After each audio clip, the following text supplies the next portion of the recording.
good morning sa inyong lahat. Welcome. Ngayon lang po ulit tayo nakapag-video dahil madalas hindi natin dadala itong ating camera. So yun nga, bumili tayo ng pork chop, halagang 150. Tapos bumili tayo ng bias na worth 35 pesos, 20 giniling. At mamaya pag-uwi natin magluluto tayo ng miswa. Ilalagay natin yung bias, tapos yung pork chop naman hatiin natin. Yung iba gagawin nating pork steak, at yung iba naman piprito naman natin. So yun yung ulam natin mamayang panghali. Siguro hanggang gabi na rin aabutin kung sakasakali. Marami pong salamat at hanggang mamaya po ulit magbabalik tayo. Ano ka ba? Saan? Anak naman. Kunin mo na. Sige, kunin mo na. Sige na. Mamaya na lang. Sabay mo na. Doon ba? Hindi. Sa may...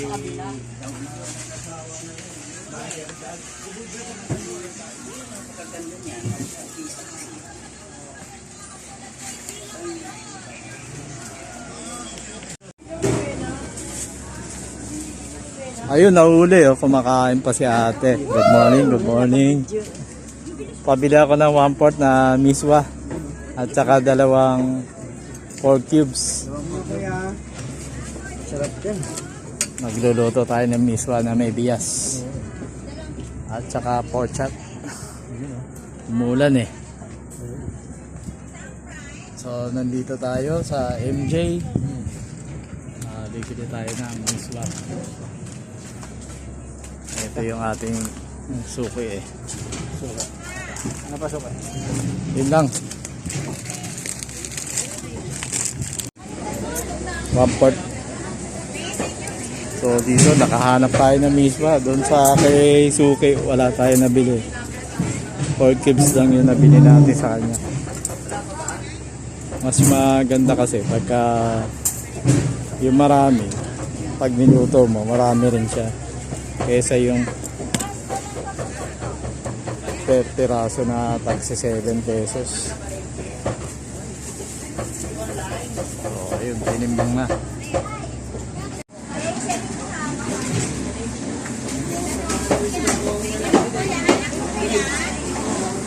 So ito rin yung isang binibila natin ng bago bukod dun sa kabayan. Ay, bibili para tayo ng nataypa.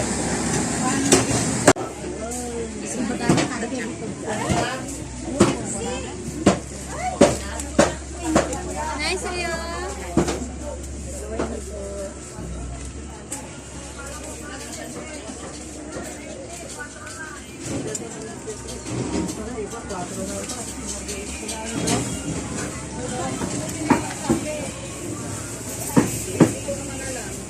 Sila ano ba yung 4 na?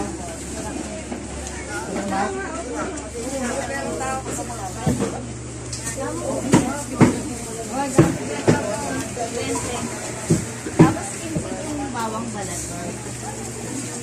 So yan, ang daming gulay bagong dating.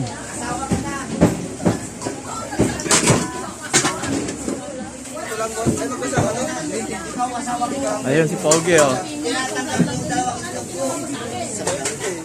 ito yung magandang tindera dito. Yan. Bate.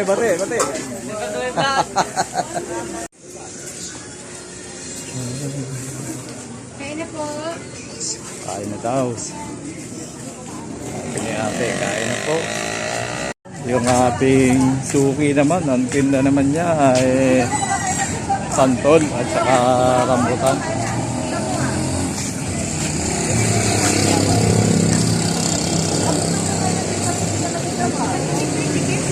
Magkano santol mo, brother? 14.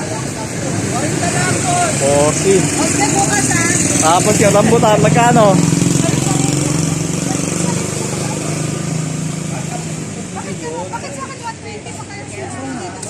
Papaliwanag ka muna. Ito, ano, 40. Ito, sa pangalawa, 60. Ayun, 60, tsaka 40. 60 yung rambutan.